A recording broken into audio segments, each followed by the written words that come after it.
Hey everybody. I'm recording this for about the third time because apparently I don't know how to record videos on my computer. But I'm coming to you today from my living room because I wanted this map of the Atlantic behind me as I give you just the briefest video lecture to situate us to Atlantic literary studies as a field to help us think about the readings this week, Equiano and the Mulatto, and how we might kind of place them within this African American literary tradition that we have started reading about. So before I dive in, first, I think on Slack the discussions are going great. I really encourage you to check in there at least a few times a week so that you don't just log in on Sunday and then see a ton of discussion posts to wade through. And I also encourage you to read everybody else's and chime in when you can. If you only log in every week, submit your response to me and read somebody else's, I imagine that would be kind of really, really boring and that you wouldn't get very much from that. So it's really important that you take some time to kind of slowly go through everybody's responses and think about them individually and together. As always, let me know if you're having any questions or difficulties with that. So let's talk about Atlantic literary studies. This might be a new term to you. It might have been something that you've studied in history or literature classes, but it is considering American literature as not just the kind of national space of the map of the U.S., but in thinking, especially in the 18th and 19th century, of America in terms of this larger space of the Atlantic. So thinking of the Americas and thinking of West Africa and the Caribbean and England and all of the exchanges and people and ideas and information that was always moving across and between them. And certainly we see this in Equiano in his retelling of the Middle Passage. And then we see this in Victor Séjour's The Mulatto as, taking place on the Caribbean, in Haiti. How might we consider this American literature? Or what might it mean to do so?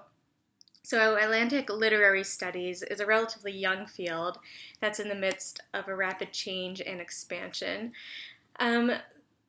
So the study of literature, and you're probably familiar with this, it's long been organized in relation to national cultures and national borders. So thinking about an Atlantic context provides an alternate framework for thinking about the study of literature, history, and culture outside of this nation-state model. So we're seeing more alternate geographical frameworks for considering what constitutes American literature. And with that, we're seeing a weakening of the notion of an inherent link between nation and culture and fixed boundaries because we're thinking in more global terms where the borders of a nation have historically been in flux, changing, and influenced by the people, regions, and cultures that come in and out of these borders.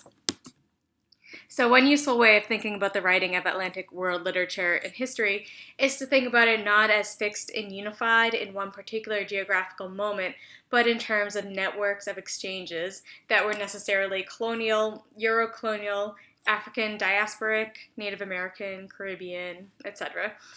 So, as such, Atlantic or transatlantic literature as a field requires a reconsideration of the basic organization or conceptual framework of literary studies. And if you do any more kind of work on this, you will doubtless see the name Paul Gilroy, who is a scholar that kind of championed and introduced this kind of way of understanding in 1993 with his book, The Black Atlantic. And his book describes a diasporic African Atlantic culture that links Africa, Europe, and the Americas by the roots of the slave trade.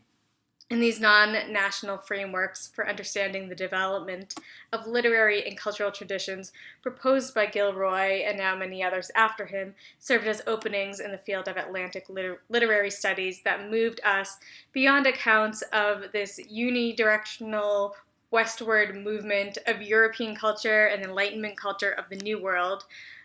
This is something that new historicist critics writing in the 1980s and 1990s found in the literatures of imperialism and encounter. So this idea that there is culture and aesthetics and thoughts that take place in England and in Europe and then eventually make their way to the Caribbean or to the US.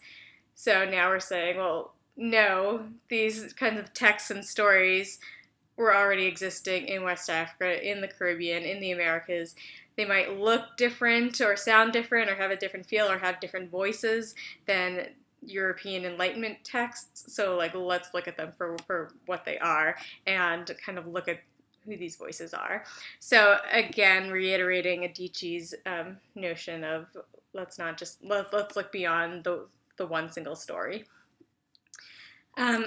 So there was this perception that Henry Louis Gates reminds us that the European metropole and then later the US were these places where social production and cultural production took place. So that in these spaces we had these conditions for producing literature and art and aesthetics, and that Africa and the Caribbean and other diasporic places were places of social death and labor. And we started to say not only like, of course that's not true, but then how can we read and value these texts and start to include them in this kind of national canon? What happens to this national canon, as Toni Morrison talked about it, if we think about the canon not just in terms of the fixed, this is me outlining the US, the national US space, if we think about it in terms of kind of the spaces around it and in between it. So the category of the Atlantic remains subject to interpretive framing. We can consider it a geographic entity, an economic configuration, especially in the 18th and 19th centuries, political formation, historical conjunction. Each of these definitions has ramifications for the study of literature, history, and culture. But thinking in terms of the Atlantic allows us to engage with issues of colonialism, imperialism, the slave trade, European and New World encounters, indigenous people and literacies, anti-colonial and republican revolutions, early capitalism, networks of exchange, all explored within the literary and historical and cultural imaginations of those who are actually inhabiting the Atlantic world. So that is my spiel on Atlantic history. I've recorded this like 3 times, so I'm not going to watch this back. If you have any questions at all, let's take it up in the Slack discussions. And if you have any other information about Atlantic history from other courses or anything else that you want to bring to bear or any other questions, let's bring those up as well. Happy reading this week. Bye.